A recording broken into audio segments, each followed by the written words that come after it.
My name is Mike Waters. I own a business here in Vegas called Phase One Elite. Phase One is a performance training center. We work recruiting, marketing, as well as NIL opportunities. We've been doing it now for 21 years, so older than everybody in these seats. So just a little background of what my goal is today. I have 10 steps. I got some notes in my phone. I have 10 steps. I call it my 10 steps to your framework. Now, the framework to me as an athlete means these are 10 kind of mindset strategies that you can utilize to first initiate and enhance your recruiting process, because we're still in here trying to get these scholarships, right? All right, so we want to focus on that. Then the same works for your NIL opportunities. Who wants to learn a little bit about that? Right? Okay, good. Y'all made me nervous for a minute. I'm speaking to the wrong group. So at the end of the day, here's what I've learned in my years of working recruiting, marketing, and now NIL for the last couple years. It's the same thing. The same way that you market yourself to a college, same way that you communicate with the university about a scholarship opportunity to play is the exact same way that you communicate with the brand or a business about an NIL opportunity. Does that make sense? All right, so here's what we're gonna do. Let's go through a little bit of framework, and then at the end of this, I do expect some questions. So get ready for that as we work through it. Now, first thing that we have to do that I see a lot of athletes at this stage in their career, they don't do it. You have to consciously focus on building your brand. You can no longer just look at it as I play basketball and that's it. What are you doing off the court that's going to enhance and take your brand to the next level? If there's 2 athletes that I like, 3 athletes that I like, and I'm not sure which one I want to offer, what are the deciding factors? You have academics, of course, and then you have brand now in 2024 and beyond. It's about the brand now. When I bring you into my university, what kind of attention is that going to get us? What kind of person are you? What's your character? What are you doing in the community? These are the things that now colleges, scouts, and businesses are asking. It didn't matter as much 5 years ago, 10 years ago. You know, they wanted a good character kid, don't get me wrong. But now they're actually going to your social media pages, looking at what you're posting, what's on your IG, what you're saying on Twitter, what are you sharing, what are you doing? Now they're actually watching. And the crazy part is, and I want you guys to understand this, most of them are watching way before they reach out to you. Way before. So 1 or 2 things usually happens. Or excuse me, 1 of 3 things. Either 1, you're killing it, you're posting, you're showing that you're training, you're working out, what you're eating, your nutrition, you're showing that you're a committed athlete. And they love that. Number 2, you're not showing anything. So they just leave curious. We don't know much about that athlete because there's nothing. We've searched everywhere and we don't really have anything. They have a profile on a website somewhere and that's about it. The profile is not even controlled by you, meaning it's whatever they put on it. So they still have no way of identifying what type of athlete or what type of person you are, right? And then number 3, the third one is they see something that they do not like and they hit that little X in the top corner and they never come back to your name or your profile again. That's usually the 3 options. It's usually one of those 3. Either I love what I see, or I don't see anything, or you just prove that you're not the one that I want in my program. Does that make sense? So strategy-wise, you don't have to overthink it. We'll get a little deeper into it, but you don't have to overthink it. But you do need to be consistent and strategic on your social media.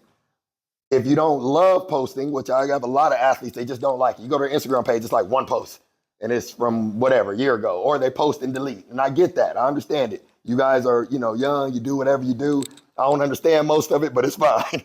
But at the end of the day, if we're thinking recruiting, marketing, NIL, whether you create a different page or whatever you decide to do, it needs to be consistent if you're serious about this.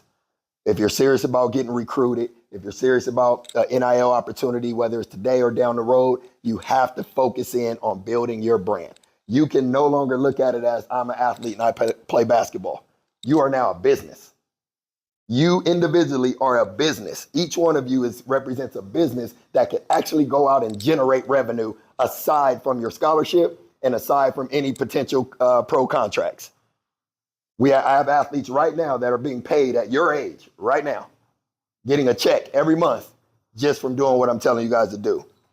Number 2, another strategy that you guys can use, identify the colleges and the brands that you have an interest in.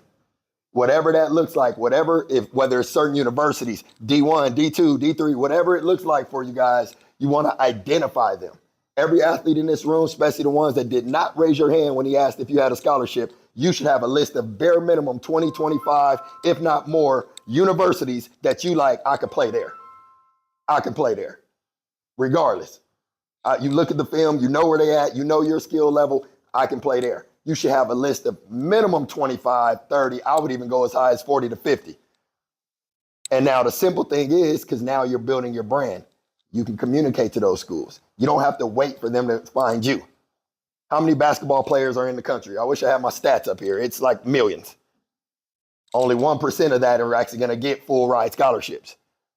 So it's not always about who can play and who can't play. Sometimes it's about who do they know? How do you generate exposure?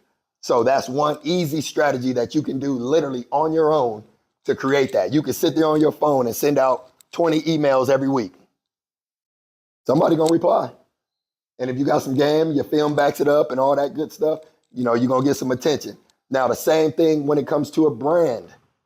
Let's say you are looking at NIL opportunity, even at the high school level now, looking for NIL opportunity. Here's what I'm gonna tell you. It's a strategy that I've used with a number of athletes. We all love Nike, we all love Adidas, we love all the big companies, right? But what about the small ones that are in your community right where you play at? What about the ones that are part of the booster or they sponsor the banners in your gym? Those are the businesses that already love the sport. They invested money to put that banner on the wall or wherever it's at in the gym. So that would be a good business to reach out to the owner. A lot of those are small businesses, which is great. You can reach out to the owner personally, shake their hand and say, hey, I play here, boom, this is what I do. Boom, I would love to work with you guys. It could be marketing, it could be NIL, whatever it looks like. Because let's look at it simple. I'm gonna give you a simple analogy. What if right down the street from your school, let's say there's a pizza spot, right? If you're part of an NIL deal with that pizza spot, they can pay you just to post from that spot. They can pay you just to say, after the game, guess where we're going to eat pizza? Simple things. These are legitimate NIL opportunities that most athletes never think about because everybody wants Adidas, Nike. But what about all the businesses right in your community? What about the restaurants? Those are the ones. Those are the ones that you want to target. So step number 2 was identify the colleges or brands that you would love to work with. Next one, we already touched on it a little bit. I want to hear a little bit of feedback from you guys. What would be considered a part of a brand strategy when it comes to branding yourself, social media, marketing, and everything else that you need to do? What would be like some cool things that you can do? Somebody, anybody? Yep. Yep, knowing your niche, knowing what target, what are you looking for? Who do you want to communicate with? What else? Anything? Yep. Yep, reaching out and creating that communication. So here's how I want you guys to look at strategy. I want you to look at it as first, I'll need you to go through all of your platforms, all of your social media. And I need you to look at everything that you posted from day 0, when you first set that account up. Anything that does not represent you in a positive light, delete it. Anything that's just too much, delete it. Your highlights, your stories, your Twitter feed, go through it all. Clean it up. Clean it up, right? So that's number 1. So that way you're not putting yourself in a position and you can say, oh no, that was a year ago or that was back then. Also be very conscious of what you're posting. I've had a number of athletes that'll do the picture at the little get together party and they're in the picture with their boys and all that, whatever, cool. And then in the background, it's people back here drinking or it's people smoking in the corner and the athlete goes, well, it wasn't me. But what does the college see? You at the party where this is going on. Why are you even there?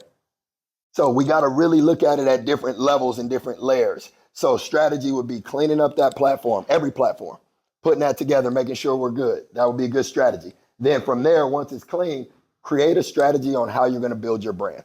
It could be simple as, you guys are busy. I get it. School, training, practice, shooting coach, this coach, I get it. It could be as simple as, I'm going to post once a week. I'm going to post twice a week. Whatever that looks like for you. What I would say is everything that's related to you being an athlete, you should post at least one time throughout the course of the week. So for me, it's 2, 3, 4 posts a week. What does that look like? It could be simple as you eating a good meal, because you know what a good meal looks like. I don't have to educate y'all on nutrition.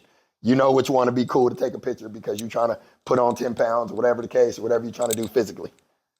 It could be that 2 hour, that hour and a half workout. Hey, just finished, got 100 shots up today, blah, blah, blah. It could be in the backyard. This is what coaches want to see. Are you committed to this mission or you just play basketball? There's a big difference.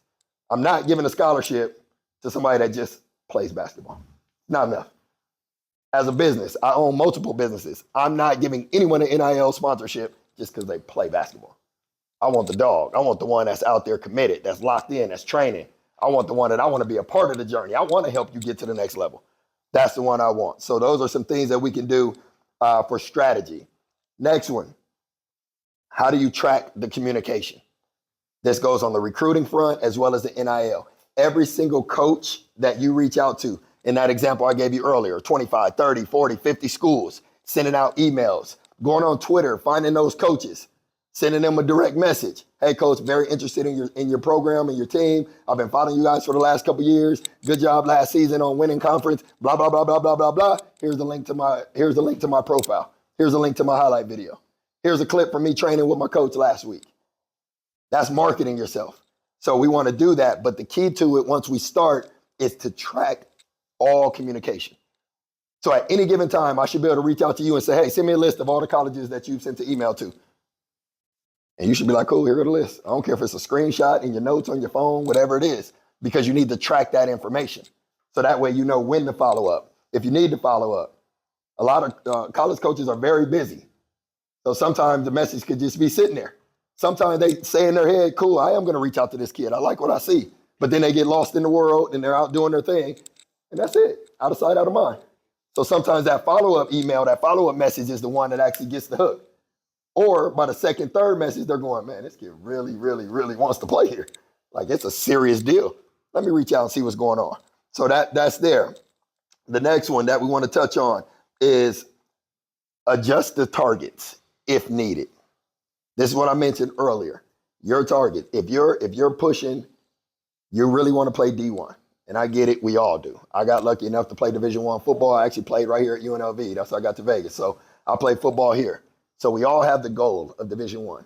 But after months and time of reaching out and communicating and going through that process, if you're not getting the response that you think you should be getting, there's two things that you can do. Number one, find somebody that's close to you, somebody that's a coach, somebody that's a trainer, somebody that knows basketball inside and out, and ask them honest opinion, 100% feedback, no argument. As y'all say, no cap, none of that. Give me exactly what you see. Am I a Division I basketball player? And if they say, nah, man, really, I think you're more like D2, maybe D3. If you trust that person and they love you and you love them, you go, okay. And now you adjust your targets. Now you say, cool, I'm not going to hit the D1s. Now I'm going to create a whole nother list of all D2s, all D3s. Because the goal is to play what? At the next level, right? That's the ultimate goal, right? All right, so everybody's not going D1. But that don't mean you don't have the opportunity to go play. And at the end of the day, depending on how your development is, there's a lot of D2 kids, D3 that still end up going to the league because they might be late bloomer. They might develop a little. So it doesn't X you out of any opportunity. It just puts you in a spot to continue to play and develop your skill, right? So that's a big part of it. Adjusting the scope of your target. Once you adjust it, reload and get back to it. All of you that your parents are highly involved, which I'm sure majority of you guys are at this camp. If your parents are involved, they could be a big asset in helping you organize this. Be a big asset. So a lot of the parents that I know, they like doing that stuff. But what I would recommend and what I would communicate with your parents is every message that goes out needs to still come from you. It just may be their guidance. It may be them reading over the message, reading over the email. But coaches want to meet and know you. Love your parents. They love your parents. They're going to come shake hands and be all cool with your parents. But at the end of the day, it's you and that coach and that court. So they don't want to spend a lot of time getting to know your parents because that's, to them, is not the main factor. All right. Next one. How aggressive do you want to be? For you guys, you probably don't completely understand it yet like I do at 46 years old. Today's my birthday too, just FYI. But I almost said 45, and I'm like, no, actually, I woke up today, 46. But you need to determine how aggressive you want to be, right? For me, I'll give you guys a short story, and then I'm going to end it. And I would love to hear, questions, and we can open this thing up. So for me, when after my senior year of high school, played football, played running back, had a great senior year, great junior year, did all kind of cool stuff on the field. When the season was over, I didn't have any offers. So I went to my head coach, and my head coach said that you're too small, you're undersized, you won't play D1. Once the main recruiting is over, we'll find a small school, right? I didn't believe it. I didn't accept it. I just didn't accept it as truth. So what I did, and I don't want to date myself, everybody in the back probably gonna understand this next part. Y'all gonna be lost. But what I did, I got all my game film, which were on VHS tapes. They like, what tape? Okay, VHS tape. Hooked up 2 VCRs, played the game in one, recorded all the highlights in the second one, and created my own highlight video. Literally speaking, I'm talking about in the living room, like masterminding how to do this. Created it, got prices changed, got $10 from my mom, because that's all she had. And I went to Kmart, been closed for years. Went to Kmart and bought 10 blank VHS tapes, and then recorded the video on all of them, put a label on them, went to the post office, put them in the mail, mailed them off to 10 schools. Out of those 10, I got 2 callbacks. Northern Arizona, Oregon State. Northern Arizona said, we love your film, and we have 1 scholarship offer left. This is like February. This is late in recruiting. A lot of kids already done signed and went off, or ready to go off. Oregon State called, said, I was at your school. We didn't know anything about you. And I said, well, my coach doesn't believe I'm a D1 kid, so he probably didn't tell you anything about me. And Oregon State's like, well, we don't have any more scholarships. You could walk on. For me, that wasn't an option. One, I didn't understand it, and I didn't want to go to my parents and say, hey, you got to pay for something, because I knew they just didn't have it. So at the end of the day, Northern Arizona. Now I'm gonna make a long story short. Coach from Arizona comes to my house, sits at the kitchen table, me and my mom, we going over everything. He opens up a little folder. He's got my transcripts in there. I've never seen so many red lines and red circles and arrows in my life. This class right here, you got this, you needed at least this. This, you had that. Wait, you only got to algebra 2, but you need at least a geometry. You need to, and I'm not knowing any of this. I don't even understand what he's saying necessarily, but I just know at the end of the day, he said, you do not qualify academically. So until you retake this class and retake that and redo this, then I might still be able to get you in and get you on a scholarship, but I'll give you some time to do it. Oh, and you need to take the SAT. Okay. What do I need to get? Oh, you only got a 2.2 GPA. Not good enough. So now your SAT score needs to be way up here, which is how it worked back in the day. The lower your GPA, the higher your SAT. Higher GPA, lower, it was a balance. I had a 2.2 because I thought I was cool because I was eligible on Friday night. And a lot of my boys weren't. I had people every week like, oh, he's not eligible. They ain't not playing. I was cool. I'm 2.2. I'm in. I'm good. I'm playing every game. But that happened. I worked. I took the SAT 3 times. I was taking duplicate classes, literally taking like Spanish 1 and Spanish 2 at the same time. Like literally had to get a pass from the school district just to be able to do it, just to try to earn this scholarship. Worked for 4 months, ran out of time. He called me and said, I'm sorry, we can't wait any longer and you haven't qualified yet, so we got to move on. I thought it was over. I literally was like, this is it, man. Everything I wanted, I just watched it walk away. So this is where I say where you got to decide how hungry you are. I spent a year drifting, doing absolutely nothing positive. Towards the end of that year, I was like, man, I miss football because I loved it that much. I was like, I just miss it. I just want to play. Called one of my old coaches. I want to play. He said, you got to go junior college. Cool, deal. Wasn't worried about school. Didn't have the degree goal. Didn't have any of that. Just being honest with you. I did not care about that. I just wanted to play football. Went to JUCO, 2 years, got my A degree, transferred to UNLV, got the opportunity to play Division I, and then it all started making sense to me. How did I get to this point when most of the athletes I know didn't? Most of them were in the streets doing everything they shouldn't be doing, and now I'm finishing up at UNLV and getting ready to start my business and progress and do all that stuff. And it came down to one thing. I made a decision that I wanted it and wasn't nothing gonna stop me. That's it. My head coach looked me in the eye and said, you're too small, you won't play D1. I could have said, damn, he's right, he's my coach. Nope, I was like, well, guess what, I'm gonna try. If it don't happen, it didn't happen, but at the end of the day, I'm gonna push it because I was hungry. When you picture, I'm on a high, Division I scholarship. Northern Arizona was a 1AA at the time, Division I scholarship, ready to go, full ride, everything paid for, and then don't qualify academically. When you talk about hitting the ground, hit the floor. Took me a year to rebound and then got back on it because I was hungry. So you guys as athletes sitting in these chairs, you need to decide how hungry you are and what you want. If you make that decision now, you can accomplish anything you want. I'm telling you, I did it. I did it. When I walked in that door, nobody said Division I football player, right? But I did it because I was hungry and I was willing to work. I was willing to do everything it takes. So I just gave you guys about 10 strategies on how you can do the same thing. The rest is up to you. All right? Good job. All right.